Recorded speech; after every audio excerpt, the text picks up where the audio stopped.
పొద్దున్నే మా తేజు లంచ్ బాక్స్కి గుడ్డు పులుసు పెడదామని చెప్పి 2 కోడిగుడ్లు ఉడకపెడతానండి. మా తేజు నాకొద్దు మమ్మీ వేరే కర్రీ చేయమందండి. బాయిల్ చేసిన కోడిగుడ్లు మొలలు కూర్చొని కూర ఎప్పుడు వండుతారా అని ఎదురు చూస్తున్నాయండి.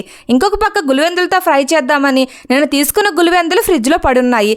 సర్లే మా బావకి ఫ్రై చేసి పక్కన పప్పు చేద్దామంటే ఇవాళంటే మా బావ కూడా ఫ్రై వద్దు పులుసు కావాలన్నారండి. ఇంకేం చేస్తాను చెప్పండి, 4 గులివెందులు 2 కోడిగుడ్లు కలిపి బుజ్జి మట్టి పాత్రలో పులుసు పెట్టానండి. నేను ఒక్కొక్కసారి చేపల పులుసు వీడియో పెడతానండి. కొంతమంది టమాటా వేయకుండా చేపల పులుసు పెట్టండి సంధ్య గారు, చాలా బాగుంటుంది అన్నారండి. వాళ్ళు మీరు చెప్పినట్లుగానే పులుసులో టమాటా వేయలేదండి. నూనెలో ఆవాలు, జీలకర్ర, ఉల్లిపాయ, పచ్చిమిర్చి, అల్లం వెల్లుల్లి ముద్ద, ఫిష్ మసాలా, పొడి కారం, తర్వాత వచ్చేసి పసుపు, ఉప్పు, ఇలా మీరు చూస్తున్నవన్నీ ఒక్కొక్కటిగా వేసి ఫ్రై చేసుకున్న తర్వాత పులుసు పోసుకొని ఆ 4 గులివెందులు 2 కోడిగుడ్లు వేసి చక్కగా మరగపెట్టానండి. ఫైనల్గా కొత్తిమీర వేసే టైంకి మా బావ రానే వచ్చారండి. బాబు ఇంకే ఉంది, వేడివేడి అన్నంలో గులివెందులు పులుసు వేసుకొని తిన్నారండి. అడపా దడపాగా ఉండినా భలే ఉండే సంధ్య అని చెప్పి కాంప్లిమెంట్ ఇచ్చారండి.